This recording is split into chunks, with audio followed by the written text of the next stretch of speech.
Josh Trank's Capone, starring Tom Hardy, previously one of the most anticipated movies of 2020, and then it ironically didn't even make it to theaters. Not because of the movie's fault, it was shut down because of what's going on right now in the middle of 2020, so everyone got to watch it at home on demand, and boy were they surprised. How about it for our good friend Al, ladies and gentlemen?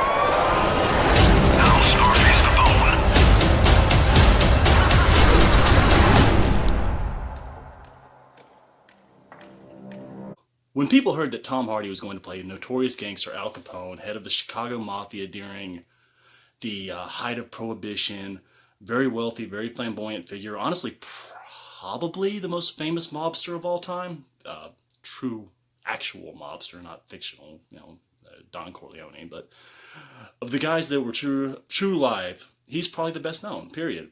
He loved fame, he loved attention, he loved getting in the news, and he was immortalized in a TV series called, well, actually, I believe it started as a radio serial, then a TV show, then a very popular movie. So because he was such a bombastic figure, because he was so flamboyant, because he loved attention, he would hold his own press conferences, for God's sake. And this was a criminal. He finally got busted for no legal income because he had no legal business. He was a gangster. That's all he did. But he was very well known. Scarface, the original Scarface, not the Al Pacino one, but the one that came out in the 30s, I think, was loosely inspired on the life of Al Capone. After that, you had the Untouchables. You had both the TV series, then later on the movie with Robert De Niro, and the Al Pacino remake, which wasn't really, it didn't really have anything to do with Al Capone. They changed it a lot to a Cuban gangster. But then you had him kind of pop back into the public sphere with the HBO series Boardwalk Empire, where he was played by Stephen Graham. And Stephen Graham was very good in the show, even though, he was literally just playing the exact same character he did in Public Enemies when he was Babyface Nelson. He played the two roles exactly the same mannerisms, same accent, same everything, but it was entertaining, so I don't mind. In Boardwalk Empire, he did do a good job, so I'm not knocking him. But, the immortal presentation of Al Capone is always going to be Robert De Niro and the Untouchables. Enthusiasms. Crack. Everyone loves that. And The Untouchables is a great movie. It's also a movie that ages very well because it was period when it was released, and it was, there's a lot of action, there's great dialogue. So when you hear Tom Hardy, who is kind of one of the last badasses, there aren't a lot of badass actors. And the funny thing is, Tom Hardy, I don't think he really wants to be. I think that's just sort of where he found himself because his early roles in movies like Bronson and The Dark Knight Rises kind of typecast him as that. I think Tom Hardy is a very eccentric character actor who found himself in a leading man's position, which is why he doesn't seem to want to play normal characters. In Legend, which I thought was a very underrated movie, or he's the identical twins, the Krays, the British gangsters in the 60s or 70s, I don't remember which, 60s or 70s. He only did that movie so he could play the insane brother. Now, the sane brother, he wasn't even interested in playing that part. He actually negotiated, because he didn't want to play that character, but the guys were twins, so he played both roles. His Academy Award nominated performance in The Revenant, if you watch that, he's really pretty strange in that movie. I mean, he's half scalped, for God's sake. He's missing the top chunk of his head. He gives that long speech about the gopher. I think it was a gopher. I hadn't seen that movie in a while. But yeah, it's not hard to imagine why Tom Hardy ended up in Josh Trank's Capone, which was originally titled Alfonso, which is a better title. I hate how modern biographies, they always just are the characters or the person's name. It seems lazy to me. In the same way that The Untouchables wasn't called Elliot Ness, or Elliot Ness's Untouchables even. It was called The Untouchables. It had an actual title, and even though Fonso, it was called Fonso, is still technically his name. It's not the name he was known by. It's not just saying, look, Al Capone, thing you've heard of, watch the movie. But they changed it to Capone, and that probably wasn't the filmmaker's decision. It doesn't hurt the movie. I just wish they'd stop doing that. Especially with a guy like Al Capone, who's been depicted a lot over the years. But, yeah, this movie was highly anticipated, and then people saw it. Capone is an art film. There's no other way of looking at it. It's an art film. It's not an action movie. It's not a drama. It's not a biopic. This isn't even a very historically accurate depiction of Al Capone's life. Most everyone, except for the people in his immediate family, are fictional. the whole idea that he had this hidden treasure is a theory, and it's a vague theory at best. It's just that, you know, he probably did, and because the guy lost his mind late in life, it's entirely possible he just left a stack of cash somewhere that he forgot about. My brother actually worked in a prison, and he knew people in that prison that talked about that they would bury money in a backyard, not in their backyard, but in someone's backyard or out in the woods for when they got out, because they knew their assets would be seized. So it's entirely possible Al Capone had a stash of money somewhere that either was never found or was found by some low-level criminal or by a distant cousin or whatever, and it just disappeared. You know, it's not impossible. I wouldn't even say it's unlikely, but there's no historical basis for it. And this movie has no point. I mean, I've seen it and I don't hate it. I get that why some people do. I think that the cinematography is great, the acting's really outstanding, and it's not boring, so I can't say I didn't like it, but I understand why it's not everyone's cup of tea, especially because, again, this movie's doesn't really have a plot. The trailer sets you up to think that it's about the hunt for Al Capone's lost gold. It's not. That's a subplot. It's mentioned a few times. It's barely mentioned in the first half of the movie. Then in the second half, it's mentioned a few times. Basically, everyone will vaguely mention, hey, do you have any money? And he'll just kind of give that. Oh, wait. Okay, this is the Tom Hardy confused look. If you watch his movies, he gives this in every movie at least once. The Tom Hardy confused look. That's probably not very good. But Mad Max Fury Road, every movie when he's confused, he at some point he'll tilt his head back and give the weirdest look. He does that quite a lot in this movie because he's brain damaged through syphilis. Now, Al Capone actually did have syphilis. He contracted it young, and he had it through his adult life. And while he was in prison for tax evasion, that part was in the Untouchables, it got progressively worse. This was before there was really an established treatment for syphilis, which, if I'm not mistaken, is one of those STDs that doesn't ever you can't cure it, but you can treat it.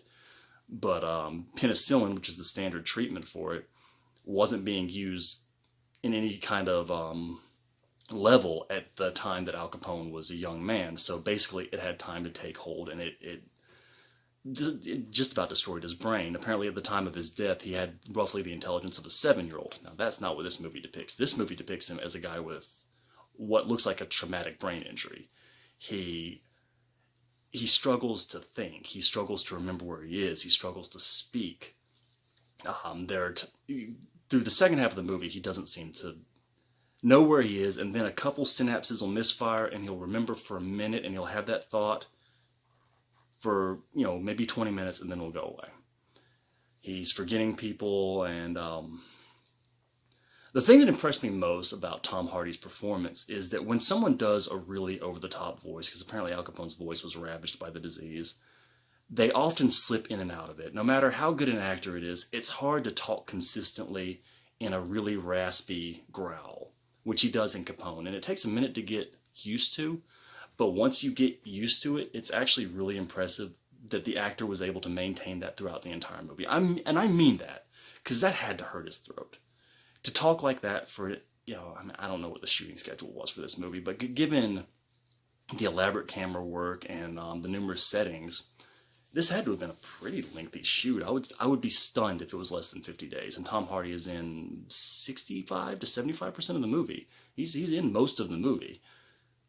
So yeah, the voice he's doing is really impressive. And once you get past how weird his performance is, it is a really impressive performance. I think Tom Hardy's a much better actor than he's given credit for. He's a weird guy. He's like this weird mixture of Christopher Walken and, I don't know, Jean-Claude Van Damme. Not Arnold Schwarzenegger. He's nowhere near as mainstream. But like Christopher Walken and Jean-Claude Van Damme were the same guy.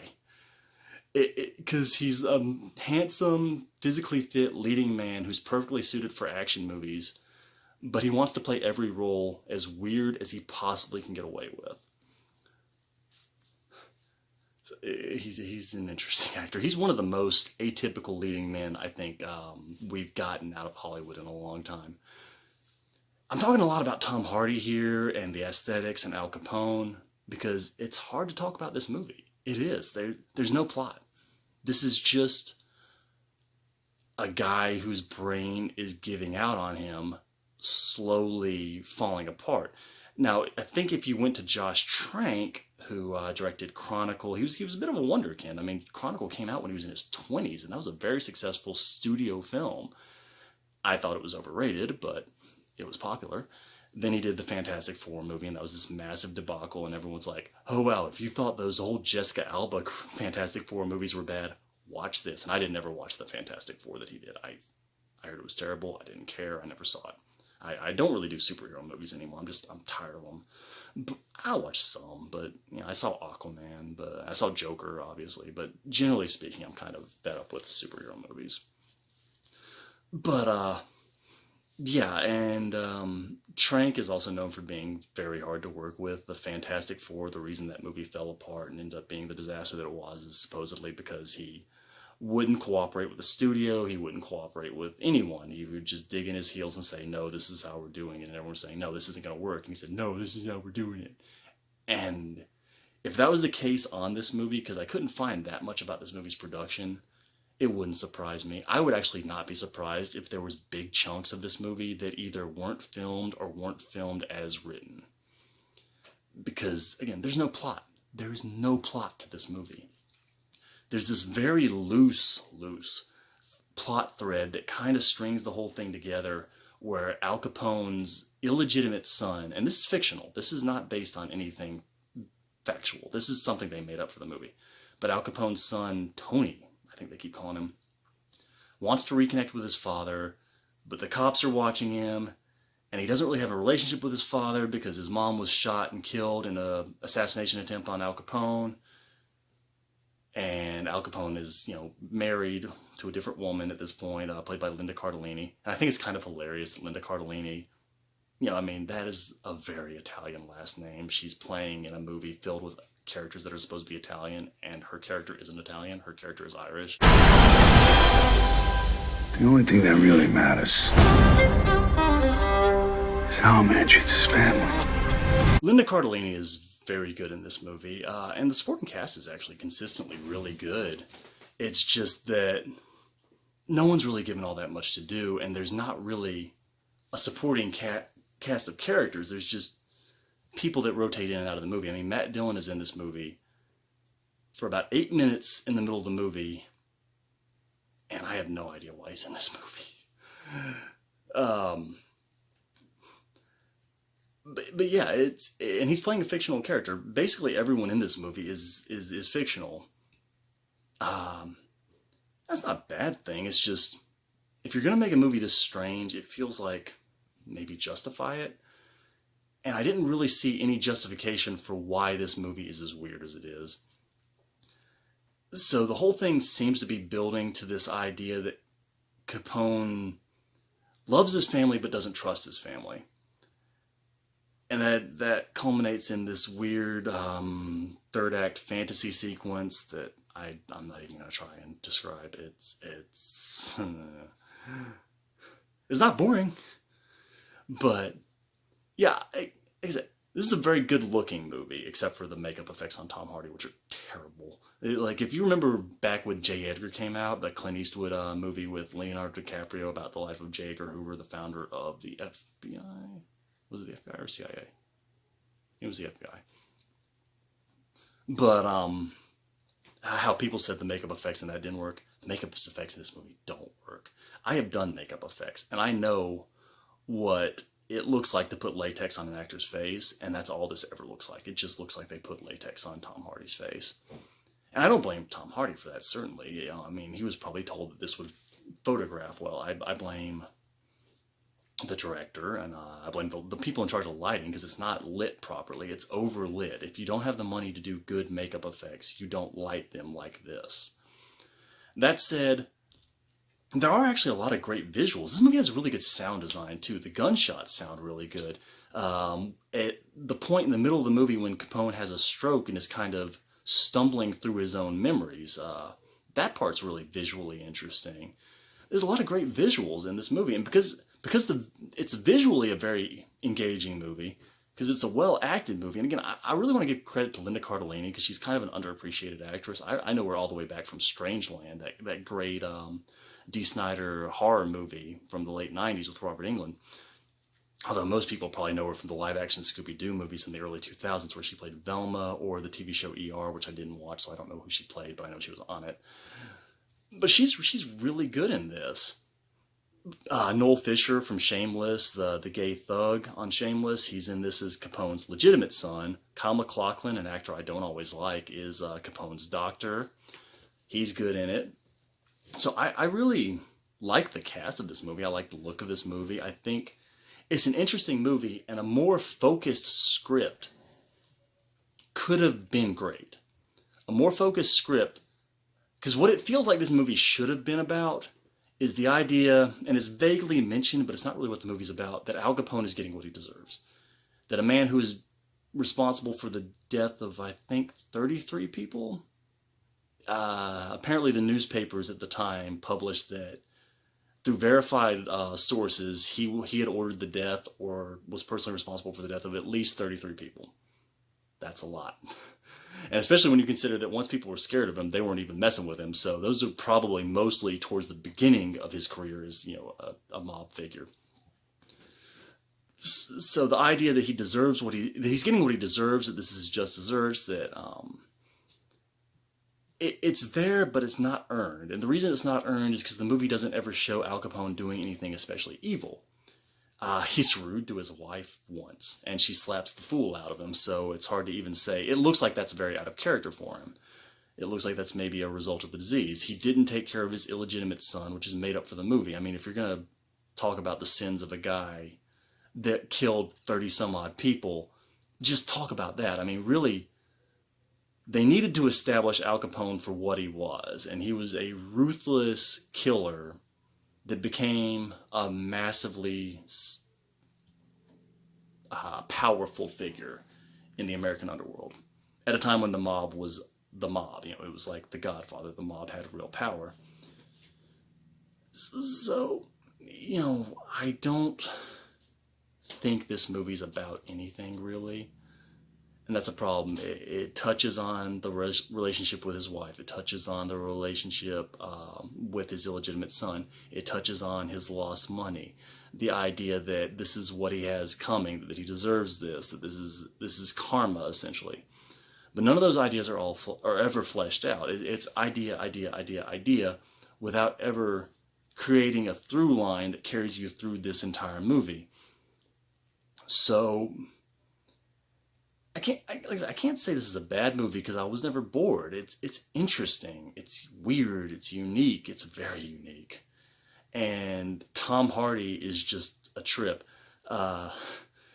It's also very scatological, which is weird because apparently that's not even really based on historical fact. That's just kind of a symptom of late stage syphilis. So they threw that in there. So it's almost a subplot. The number of times he pisses and shits himself. He has to wear diapers. And that's not even confirmed. That's just supposition. There's no reason for that to be in the movie, let alone for it to be in the movie as much as it is. I don't think Josh Trank is a terribly disciplined filmmaker. I think that Chronicle was a good idea that worked at a time when it came out at exactly the right moment. This is an art film